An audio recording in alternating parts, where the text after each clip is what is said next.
too, because then I mean it's always hard, especially at a young age, or even when the kids get to like 2, 3, 4. I mean the lessons are very structured, they're very disciplined, so it's hard for them to understand that, you know, swimming can be fun as well, right? I mean obviously you try to make the lessons fun, but I mean our whole purpose is to get them water safe, right? So when you guys come to the play swims, it's like cool because you go to your lessons, look, you get to play and have fun too, right? So, I mean your guys aren't really going to understand that, but I mean it gets to that stage. It'll get to that stage, right? So. How was your swim fun?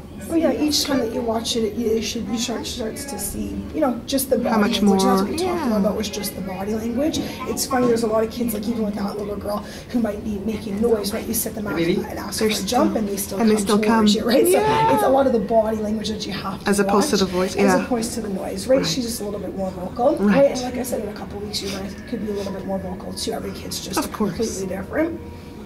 I like how he's grabbing her face. He's like, he's checking to see if she's there. See, even that progression now, see how it's a lot more relaxed. Right? So it took us, 4 or 5 times. Right. Yeah, so it took us a few times, but now see, he's completely relaxed. So when she does go to lay him down, right, and does take over that more control, it might look, you know, it might not look as smooth at the beginning, but once we do it a couple more times, it will come. Exactly, it'll come just like the shoulder, right?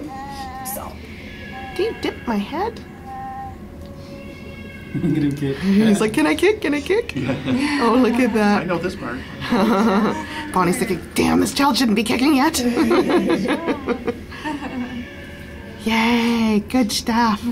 But if there's any questions, like this is her last class, so if there's any questions, or I mean most likely she's going to get to a point where she does take over a lot of control, maybe he does start to get ticked at her kind of thing, she'll wave you down and say, okay, here's what I've started this progression, he's not overly thrilled about it, so I'll take a step back, we'll build up the confidence. That's good, she keeps us involved. Yeah, exactly. But at the same time, if all of a sudden you have questions or you're nervous, right, again, there's not communication, but a lot of times, say like with a 3 or 4-year-old, they'll start to say, I don't want to come to swimming lessons, right? So the parent tells us, then it just kind of keeps that communication open, and it's really easy to fix it when that communication's open.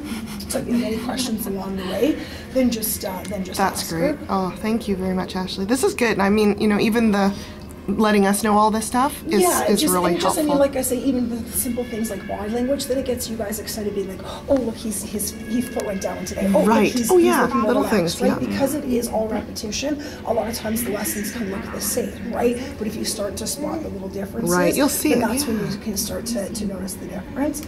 Now, with Chris's the little girl that he's got right there, so once we get Hunter relaxed beside Bonnie, walking around comfortable like that, actually probably saw with Bonnie too. Yes. Then we just hold them by the back of the head. That's great. Eventually we'll get into some little back floats so that we show you that they're back floating. Once they're 100% relaxed in that position, and not until then, so 2, 3, 4, 5 lessons down the road, then we'll go into the low in the water. So like you see Chris, he's got the hand behind the head, just straight down and straight up, just working on breath control. That's good. And you might blink and miss the first one. Of course. So small. But basically, it's just that even if their mouth is open, it's like if you take a cup and you put it upside down over top of the water, the water doesn't go up inside the cup, right? So like Chris has his hand right there.